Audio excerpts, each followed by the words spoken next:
Nabulabog matapos hindi magkatugma ang script ng dalawa hinggil sa umunoy arrest warrant na inilabas ng ICC laban kay Senator Ronald Bato de la Rosa. Pambabaluktot yung Ombudsman Boying Rimula sa batas para pagtakpan ang flood control scam masyado ng halata.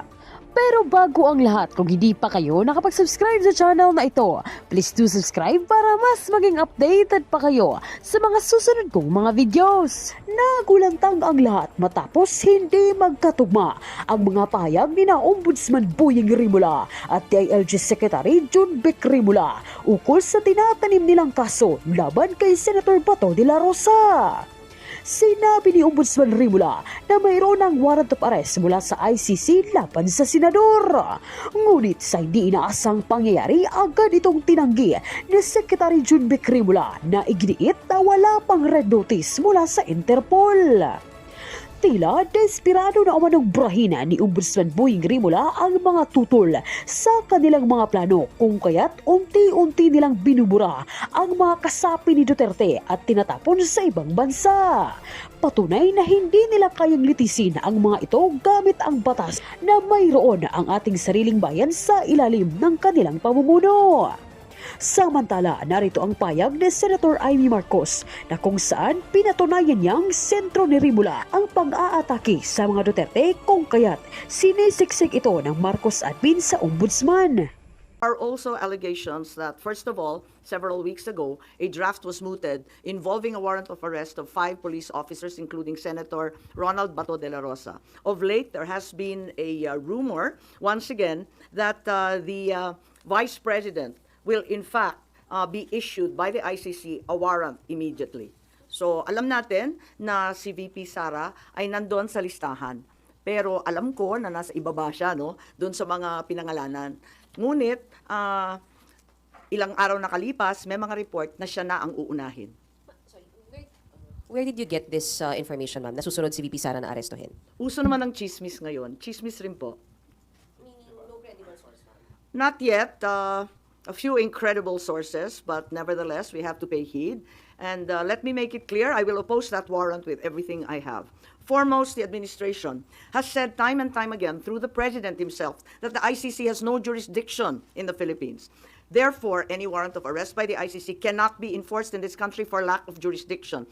It is nothing, that warrant from the ICC, but a mere scrap of paper. Walang bale yun. In addition, there's no basis for the Philippine government to cooperate with the Interpol in enforcing an ICC warrant. The mere fact that a void warrant is transmitted through Interpol does not make it less void, does not make it valid.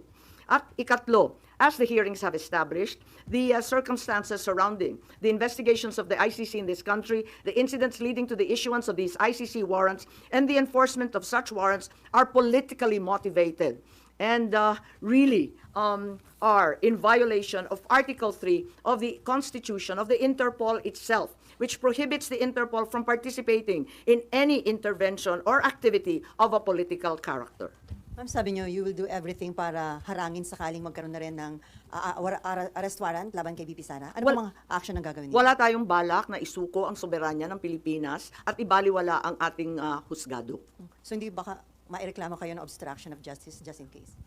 Hindi ko po alam.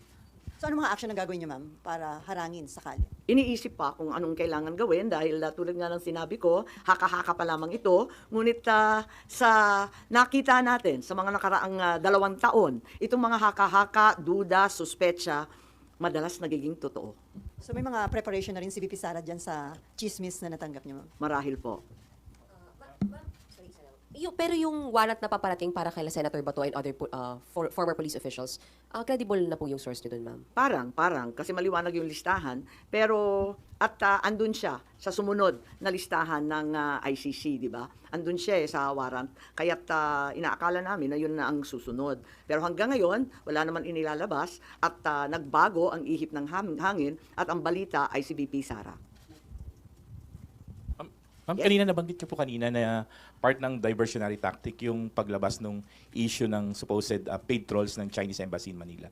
Are you now saying that Senator Tolentino and the committee niya po were used po for this propaganda by the administration?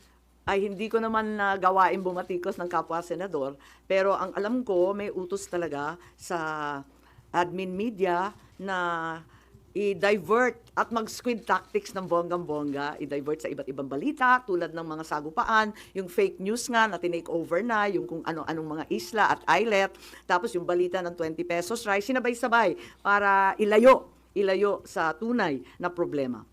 But as a sitting senator po, kayo po hindi kayo nababahala if there's some truth to it na although it's a widespread speculation na even before pa na gumagamit yung China ng machinery, ng propaganda machinery Ako regarding naman. sa WPS issue. Naku naman, sigurado tayong meron. Walang pagkakaila, walang duda na meron silang makinarya para dyan. Meron din ang mga Amerikano, meron din yung iba't ibang mga malalaking bansa. Marami talagang nakikialam. Next time po. Ma'am, how do you feel about people saying na hindi maganda na kayo po kinampihan nyo yung mga Dutertes, yung kalaban ng kapatid nyo, more than dun sa kadugo nyo po sa si President Marcos? How do you feel about that? Masamang-masama ang loob ko, ngunit ang akin lamang, kailanman hindi kami nag-away ng aking kapatid. Yung mga amuyong sa palasyo, yung mga nariyan, yung mga lulong, ayun, sila po ang ating kaaway. At hindi ko naman kinakampihan ang isang panig laban sa isa. Ang pinapanigan ko lamang ay ang soberanya ng Pilipinas na isinusuko natin. Nakakahiya naman itong ginagawa natin na. Ma'am, sino daw yung lulong? Abangan po ninyo. Abangan po ninyo. Pero ma'am, hindi ba in a way parang baka ma-destabilize yung leadership mismo ng kapatid nyo dito sa mga nagiging findings at mga statements nyo against people around him? Hindi ko linalabanan ng sinuman, binabasa ko lang ang lumabas sa katibayan mula sa hearing. Wala akong magagawa kung litaw ng litaw ang katotohanan. So, okay lang kung medyo makadestabilize ito sa leadership ni Wala ni tayong Vivian. pagnanais mag-destabilize sa Pilipinas. Marami na tayong problema, ngunit ang katotohanan ay kinakailangan mangibabaw sa lahat. Last na lang po. Ma'am, may balita na parang may intention na ang manalo ay mga pro-China and then kapag nanalo, ipapa-repeal yung batas about yung maritime zone law. Wala akong alam kung tungkol dyan. Ako ay tanging pro-Pilipino. Ipaglalaban ko ang ating bansa tulad ng ginawa ng tatay ko sa sinuman at anumang dambuhalang kapangyarihan. Sen, good morning. Do you think yung pagsasampa ng reklamo sa ombudsman could help deter kung ano man yung susunod na plano ng ICC para magdalawang isip yung mga nagpatupad nung una kay dating Pangulo? Sana po. Inaasahan ko po. Kailan po kaya yung Tignan pagsasampa ng reklamo? tignan natin kung anong magagawa. Ito lang yung mula sa amin, sa findings, ito ang lumilitaw. At saka si Justice Ascona, sabi niya, may labag talaga sa ating saligang batas, sa ating mga batas na pinaiiral, at kinakailangan managot yung naglabag. Ma'am, balikan ko lang yung warrant, ICC warrant to, ma'am, no, yung narinig nyo para kay VP Sara. When is this coming out? Chismis nga lang kaya walang name and date.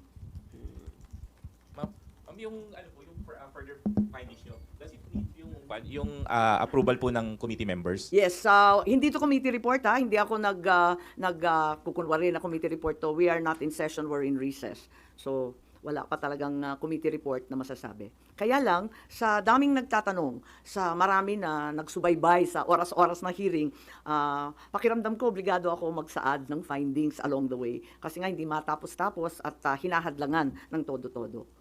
Ma'am, doon may binabanggit din po na yung Republic Act 9851 where it says na yung pag-present sa local court ng isang individual who is facing an allegation of crimes against humanity, hindi na kailangan the government, although the term used was may surrender yung individual niya. Do you think it's enough doon sa nangyari kay former president? Sa bagay na yan, sa palagay ko, ang Senado kasama ng Kongreso maaring magbago ng batas at liwanagan yung Article 17 noong 9851 kasi hindi maliwanag doon, parang natanggal sa proseso ng pagpipinal. Nakita ko yun, maliwanag yung surrender, maliwanag yung alin yung extradition. Maliwanag na yung surrender ay para sa dayuhan lamang. Pero doon sa final version mukhang na-edit, kaya maari natin tignan yan dahil ang purpose ng investigation sa Senado ay talagang in aid of legislation. Isa na yon na kinakailangan tignan. Isa pa yung extradition law na inakda ng tatay ko. Ang tagal-tagal na nun. Marahil kinakailangan tignan na rin natin yan dahil hindi na pakay sa mga problema ngayon yung ibang provision doon. Since it's not yet amended yung binanggit niyo po na section 17, that's still existing. Hindi po ba enough yet to justify what happened during yung March 11 arrest? Kapag hindi maliwanag ang isang bagay, binabalikan yung debate sa Senado, yung transcript at saka yung contextual analysis ng mga pahayag ng ipinasa, rinipaso yan. At maliwanag dun sa original na talagang yung